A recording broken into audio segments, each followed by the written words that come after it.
আলহামদুলিল্লাহ আমাদের বিশ্বানন্দিত ওয়াইস বাংলাদেশের অবিসংবাদিত ওয়াইস খতিবুল্লাহ আল্লামা হাফিজ রহমান সিদ্দিকী কুয়াকাটা মাদ্রাসার ছাত্রদের প্রদান করা হচ্ছে। হাফিজ মোহাম্মদ আশিকুর রহমান, পিতা ইয়ারুল খান, পটুয়াখালী। হাফেজ ফাহিম হাসান, পিতা আব্দুর রাজ্জাক, কাশীপুর নারায়ণগঞ্জ। হাফেজ মুশফিকুর রহিম, পিতা শফিকুল ইসলাম, চাঁদপুর মদনপুর। হাফেজ আবির হোসাইন, পিতা ফরহাদ হোসাইন, মমিন শাহী। হাফেজ রকিবুল ইসলাম, পিতা মনিরুল ইসলাম, খুলনা।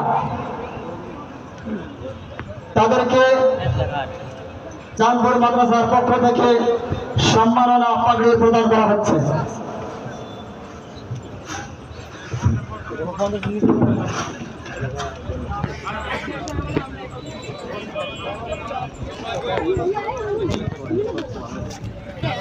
আমাদের আজকের ক্ষেত্রে পাঞ্জাবি হাদিয়া দেওয়া হয়েছে, মাদ্রাসার পক্ষ থেকে পাগড়ি প্রদান করা হয়েছে। দোয়া করবেন আল্লাহ তাআলা যেন তাদেরকে হক্কানি রব্বানি আলেম হিসেবে কবুল করেন। জানেন তারুণ্যের অহংকার বাংলার নন্দিত মুফাসসির কোরআন